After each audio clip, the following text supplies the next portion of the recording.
ఈ దత్తాత్రేయుడు దేవతలకి, రాక్షసులకి, మనుషులకి, ప్రాణులకి కూడా గురువే. ఈ ప్రపంచం సృష్టి అయినప్పుడు, బ్రహ్మదేవుడు సృష్టి అయినప్పుడు, అప్పుడు మహామునులంతా సనక సనందాదులు వీళ్ళందరూ కూడా అడిగారు, స్వామి ప్రపంచాన్ని అనేక జీవరాశులు, మెడుగు పురుగులాగా ఉండే జీవరాశులకు జీవాన్ని ఇచ్చిప్పుడు వాళ్ళను ధరించడానికి, నీలో చేర్చుకోవటానికి వాడు మనుష్య రూపంగా ఇస్తున్నావు ప్రపంచంలో.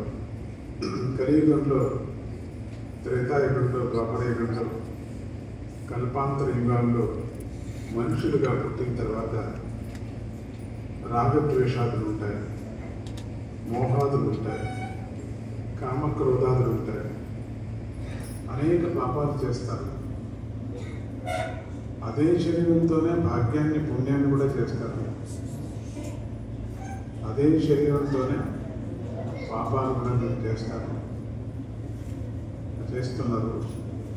అందుకని అటువంటి ఈ మనుష్య జన్మ సందర్భంలో మళ్ళీ మళ్ళీ పాపాలు చేసే కొద్దీ మళ్ళీ మళ్ళీ జన్మలు ఉంటాయి. మెడుగు పురుగుల్లాగే ఉండిపోతే బాగుంటుంది కదా. ముక్తిని ప్రసాదించాలంటే ఒక ప్రాసెస్ కావాలని ఆయన.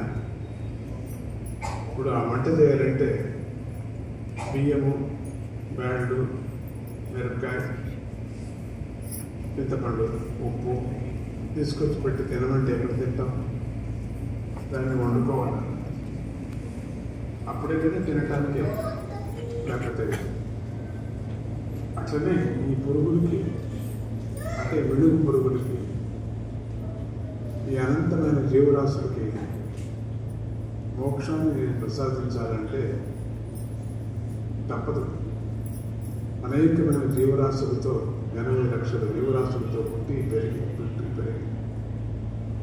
మళ్ళీ చచ్చి మళ్ళీ మనిషి జన్మను తీసుకోవడం తప్పదు. నువ్వు చెప్పింది బాగుంది. మనిషి జన్మలో అనేకమైనటువంటి పాపాలు మళ్ళీ చేస్తారు, మళ్ళీ అక్కడికే పోతారు, మళ్ళీ అక్కడికే చక్రం చక్రం చక్రం చక్రం చక్రం తిరుగుతూ ఉంటుంది. అయితే ఈ చక్రానికి ఒక స్టాప్ లేదా, ఒక ముక్తి లేదా? జీవరాశులకి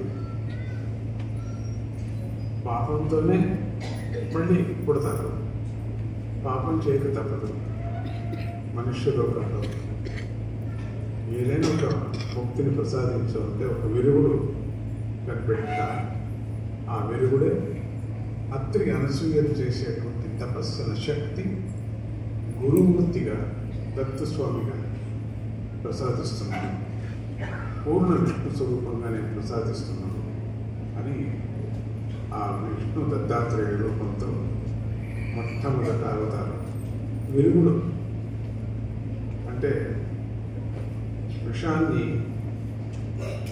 జరిగిన తర్వాత విషం వచ్చింది. ఆ హాలాహలాన్ని ఎవరు తాగారు? శివుడు. కానీ ఆ హాలాహలానికి విరుగుడేది? అమృతం. చివరిలో వచ్చినటువంటిది అమృతం, ధన్వంతరి స్వామి తీసుకొచ్చింది. అట్లనే ఈ అనేకమైనటువంటి జీవరాశులతో ఉండే మిడుగు పురుగులాగా ఉండేటువంటి జన్మ వచ్చినటువంటి వాడికి జన్మ రాహిత్యం కల్పించాలంటే గురువు కావాలి. అందుకని గురువుని మొదట ఇచ్చాను. అదే దత్తాత్రేయుడు యొక్క అవతారం, గురువు అవతారం. యోగి అయినటువంటి మహావిష్ణువే గురువు రూపంగా మనం కనపడుతున్నాడు. అటువంటి మహావిష్ణువు శివయోగిగా, విష్ణువుగా, అమ్మగా ఈ అవతారాన్ని ఎత్తారు. అటువంటి సందర్భాల్లో అక్కడక్కడ అప్పుడప్పుడు మహర్షులు ప్రార్థన చేసినప్పుడు 16 అవతారాలు, ఉప అవతారాలు స్వామి తీసుకున్నారు. అటువంటి ఉప అవతారాల్లో 16 నక్షత్రాలు స్వామి. ఆ 16 షోడశ నక్షత్రాలు. ఆ షోడశ నక్షత్రాల్లో ఒక నక్షత్రం గండి గుంటుకు వచ్చింది. అంటే ప్రతిష్ఠించబోతుంది.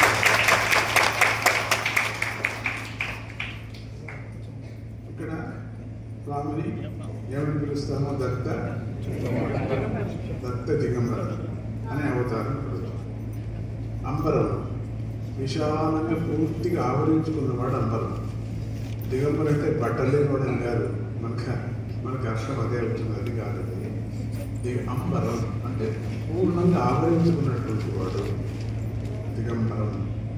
దిగంబర దిగంబర అంటే ఆవరించుకున్నటువంటి వాడు అని గాల్లో, అగ్నిలో, జలంలో భూమినంతా ఆవరించుకున్నటువంటి వాడికి దిగంబరుడు అంటాం. దిగ అంబరం ఆకాశమంతా ఆవరించుకున్నటువంటి వాడు అని అర్థం. అంతేకాదు గుడ్డలు లేని వాడు అని అర్థం కాదు. తెలుగులో దిగంబరుడు అంటే గుడ్డలు లేని వాడు అనుకుంటాం, తప్పదు. అది అది అది ఆ అర్థం కాదు.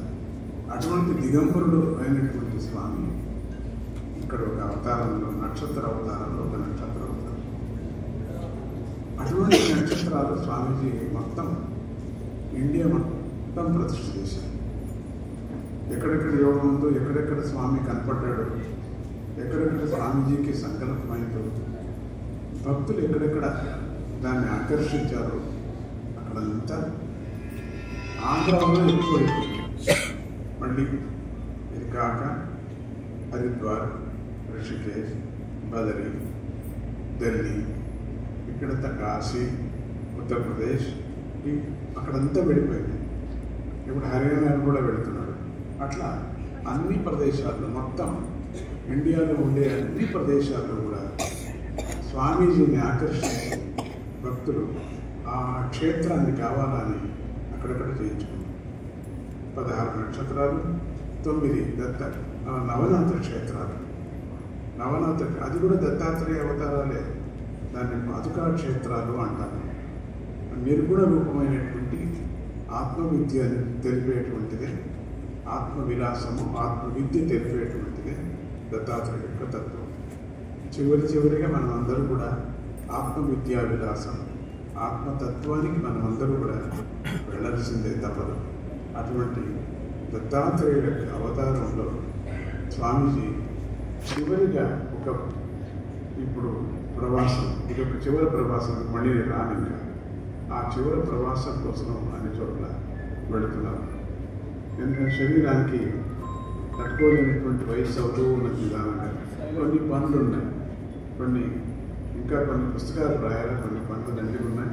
కాబట్టి స్వామీజీ చాలా పెద్ద కార్యక్రమాన్ని అనుకున్నారు. ఇది కాక ఇతర దేశాల్లో కూడా దండిగా అవుతున్నాయి, అక్కడంతా వెళ్ళాల్సి వస్తుంది. అందుకని ఎక్కడెక్కడ ఫ్లైట్ దిగుతుందో అక్కడికి మాత్రం వస్తానని చెప్పాను.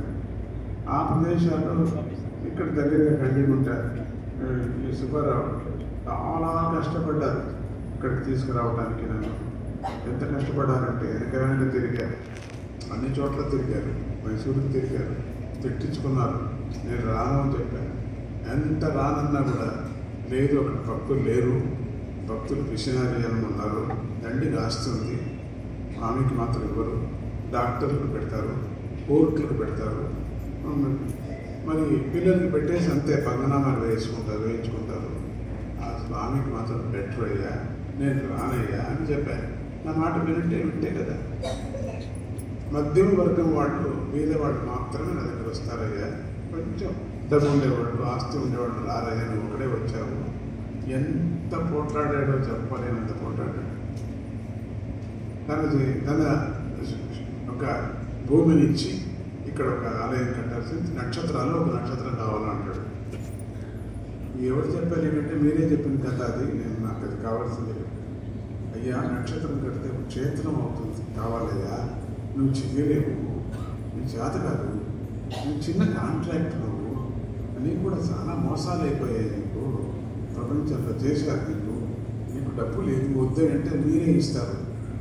లేదయ్యా నాకు పెద్ద హాల్ కావాల్సి వస్తుంది, నాకు కింద భక్తులు చిన్నవాడు కాదు అంటే పెద్ద హాల్ ఏ అవుతుంది అన్నారు. అట్లనే ఆయన దాత వచ్చారు, వడ్డే శోభనాద్రి ఒక పేరు జ్ఞాపకం ఉంది నాకు, చాలా సంతోషం. ఎందుకంటే పెద్దగా పేరు కనపడింది నాకు అక్కడ, కానీ చదువుకున్నా మళ్ళీ మర్చిపోతుంటాను. గోపనాథుడి గారు వచ్చారు, ఇవన్నీ కట్టించారు, చాలా సంతోషం. అక్కడ ఆ సమయంలో అక్కడ ఉండేటువంటి చిన్న చిన్న భక్తులు, అక్కడ ఒక డాక్టర్ మా ఉంది, ఆవిడ ఇంటికి కూడా నేను వెళ్ళాను. ఆవిడ సపోర్ట్, చాలామంది సపోర్ట్ చేశారు ఆ ఆలయం కట్టడానికి సందర్భంలో. సుబ్బారావుకి చాలా సహాయం చేశారు. మధ్యమ వర్గం వాళ్ళు, చాలా మధ్యమ వర్గం వాళ్ళు. అది చిన్నది, అది పనికి వెళితే మాత్రం డబ్బులు దొరికాయి. అటువంటి వర్గం వాళ్ళు మాత్రమే. చుట్టూ జమీందారులు ఉన్నా కూడా ఎవరు రాలేదు. కానీ ప్రాబ్లమ్స్ వస్తే వచ్చేవాడు, హార్ట్ ప్రాబ్లమ్స్ వస్తే వచ్చేవాడు, ఆపరేషన్ వస్తే వచ్చేవాడు. స్వామీజీ మీద గౌరవం ఉంది కానీ కంజూషన్స్ ఇప్పరు, డబ్బులు ఇప్పరు. కానీ భక్తి ఉంది, చాలా భక్తి ఉంది. కానీ వాళ్ళకి కొంచెం ఎడ్యుకేట్ అయిపోతే వాళ్ళు ఏమైనా చేయగలరు. అటువంటి జనం చుట్టూ ఉన్నారు, వాళ్ళు ఏమైనా చేయగలరు. అటువంటి వాళ్ళు ఉన్నారు, చేశారు, చేస్తున్నారు. అటువంటి సందర్భంలో స్వామీజీ చెప్తున్నారు ఏంటంటే, ఇక నేను కథలు చెప్పడానికి రాలేదు, నేను అర్చనకి వెళ్ళాలా. ఒకే మాట చెప్తున్నా, ఎక్కడెక్కడ నక్షత్రాలు ఉన్నాయో అక్కడంతా కూడా ధూపదీప నైవేద్యాలు ఇప్పుడు జరుగుతున్నాయి, లేదని కాదు. ధూపదీప నైవేద్యాలు ఎప్పుడు జరగాల, అన్నదానం జరగాల, అర్చకుల్ని సరిగ్గా చూసుకోవాలా, చిన్న చిన్న యజ్ఞయాగాలు జరగాల, చిన్న చిన్న సహస్రనామాలు, లలితా సహస్రనామాలు, విష్ణు సహస్రనామాలు, చిన్న చిన్న కళ్యాణాలు, రామ కళ్యాణం, సీతా కళ్యాణం, ఇటువంటి కొన్ని, లక్ష్మీనారాయణ కళ్యాణం, గౌరీ శంకర్ కళ్యాణం, ఇటువంటి కళ్యాణాలు జరగాల. మనుషుల కళ్యాణం జరగడానికి పెద్ద హాల్ కట్టేశాం, అది పర్వాలేదు. మనం ఆధ్యాత్మికంగా ఆ గుడిలో ఇవన్నీ కార్యక్రమాలు జరపాలా. నలుగురు రాని, ఇద్దరు రాని, 400 మంది రాని, 4000 మంది రాని, మనకు సమాధానం లేదు. ఎంతమంది వస్తే అంతమంది ఉండవద్దు. అట్లా హాలిడేస్లో అంతా కూడా శనివారం, ఆదివారం అటువంటి సందర్భాల్లో మనం కార్యక్రమాలు చేయాలి. ముందు చేశారు, అనగా వ్రతాలు చేశారు, దత్తనారాయణ వ్రతాలు చేశారు, అన్నదాన వ్రతాలు చేశారు, భజన చేశారు, ఆహార నిమిషాలు భజన చేశారు, రాత్రి పగలు భజన చేశారు, అన్నీ చేశారు. అట్లానే మళ్ళీ కంటిన్యూ కావాలా అనేది స్వామి యొక్క ఆజ్ఞ. కంటిన్యూ కావాలా, ఈ క్షేత్రం ఇంకా అభివృద్ధి కావాలా అనేది ఒకటి. అందుకని ప్రతి ఒక్క క్షేత్రంలో కూడా ₹1 కోటి తక్కువ లేకుండా ఎఫ్డీలో పెట్టేసి దాన్ని మర్చిపోవాలి, ఇంకా దాన్ని తీయకూడదు. అది కేవలం వడ్డీ ఇస్తే ఉంది, లేకపోతే లేదు, మనం నడుపుకోవాలి, అట్లా పెరిగిపోవాలి. నాకు అనుమానం వచ్చింది, మీకు స్వామీజీకి అనుకోవచ్చు, మీరు చేసేసి అనుమానం కాదు. ధూపదీప నైవేద్యానికి ఎవరిని అడగకూడదు, అంతే. అది ఒక నియమం పెట్టుకున్నాను. అందుకని ఇప్పుడు ఎంతమంది, ఇప్పుడు మీకు 60 మంది, 40 మంది, 53, 58 ఉంది. ఇంకా మిగతా బ్యాలెన్స్ ఎంత? 42. తలా ₹1,00,000 ఇచ్చినా కూడా అయిపోతుంది. ఈ ఒక నక్షత్రానికి ధూపదీప నైవేద్యాలు మనం జీవమాన పర్యంతరం పెట్టినట్టు అవుతుంది. ఎంత అవుతుందో అంతంత దానం చేసుకొని వస్తూ ఉంటే మీరు ఇక్కడ కూడా ఈ ఒక పెళ్లిలో వచ్చినటువంటి కూడా మిగిలించారు, ఉండిందంతా ఖర్చు పెట్టేస్తున్నారు, మొత్తం ఏమీ లేకుండా మంగళార్తి చేస్తున్నారు. తప్పది, ఒక నియమం పెట్టుకోవాలి. ఆ నియమం ప్రకారం దీంట్లో పెళ్లిలో వచ్చినటువంటి దాంట్లో ఇంత అంశం పెట్టేసేయాలి. అది పెట్టేస్తే మీకు బాగుంటుంది. ఇంకా మీరు ₹1 కోటి మీరు చేయకపోతే ఇంక మళ్ళీ రాని ఇక్కడికి. పక్క విజయవాడకి వస్తాను కానీ ఇక్కడికి రాదు. ఎందుకంటే వాళ్ళు పెట్టేశారు అక్కడ దండిగా. ఎక్కడెక్కడ పెడతారో అక్కడికి మాత్రం పెడతారు, ఇక్కడికి రాను. ఇప్పుడే చెప్తాను, అందరూ చెప్తాను. ₹1 కోటి ఎంత తొందరగా చేస్తారో అంత తొందరగా ఉపాధి కనపడదు, దొంగ చూసిపోతాం, లేకపోతే రాను. ఇప్పుడే చెప్పేస్తాను. ఈ శరీరం భాగస్వామి చేస్తారు, ఆయన ఉన్నారు కదా, ఆయన పిలుచుకోండి, ఆయనకి మంగళార్తి ఏమైనా చేసుకోండి, మీ ఇష్టం. స్వామీజీ గారు గురువుగారు రావాలంటే ఇది ఒక కండిషన్ పెట్టారు. తొందరగా అందరూ చేరుకుంటే ఎక్కడెక్కడో మార్కెట్లో అది ఇది ఖర్చు పెట్టేవాళ్ళు. ఈ అక్షరానికి ఒక్క నక్షత్రానికి ఇవ్వండి, ఎందుకు ఇవ్వకూడదు? చేతనైంది నక్షత్రం పర్మనెంట్గా ఉంటుంది కదా, మన పేరు ఉంటుంది కదా. మన జీవమాన పర్యంతరం పేరు ఉంటుంది కదా, అట్లా ఉండిపోతుంది కదా.